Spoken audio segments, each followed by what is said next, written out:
Ja, vi købte jo huset her for 17-18 år siden, og der var det i vældig elendig stand. Så da vi skulle pudse op køkkenet her, som faktisk ikke hang sammen til slut, så besluttede vi os for, at vi skulle ret og slet bruge mit glas og integrere det, for ligesom at få vist også, hvad glas egentlig kan bruges til, og bruge det også videre i markedsføring.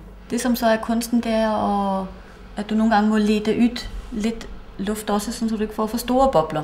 Så derfor er det ofte på mine ting nogle små tråde af kobber, som leder ud de største luftboblerne, for at det skal blive et jævnt og fint indtryk. Og størrelsen på dørene, det gav sig selv, for det var ret og slet det længste jeg kunne få i min ovn, og så måtte vi så lave højden på skarpene efter det. Det sidste halve år, eller siden januar, har jeg brugt på at udvikle forskellige nye teknikker. Blandt andet noget sådan som dette her, hvor jeg får frem spidser, pikker i glasset for at gøre det lidt aggressivt, så det ikke bliver så fint og sødt. Og der kan man jo både bruge den som et fart, sådan. Og der har jeg lagt flere, hvor du også kan snude den og bruge det som et relief til væggen. Sådan, så den bliver en tosidig, kan du sige, til brug. Og det har jeg flere forskellige eksempler på også. Det samme med pikkerne har jeg brugt i det metallet, som jeg er vældig glad i. Igen, for at det skal bryde, at der skal ske lidt nyt, ligesom knopper som brister, som kommer ud, og gøre dem lidt aggressive.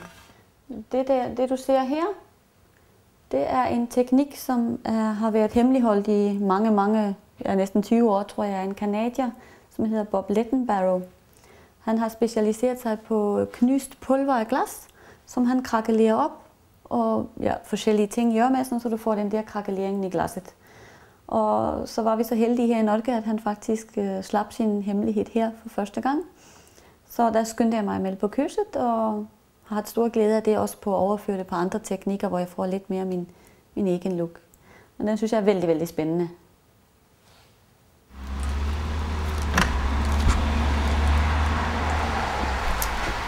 Jeg har altid troet, at jeg var noget af det mindst kunstneriske, som fandtes, men jeg har altid haft et behov for at gøre ting med hænderne. Så jeg har været inde om keramik, ombetrækning, sying, lidt af hvert, alt udenom maleri, som jeg aldrig har fået til.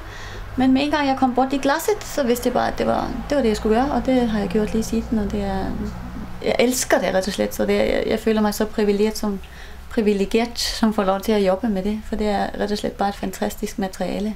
Lige spændende hver gang.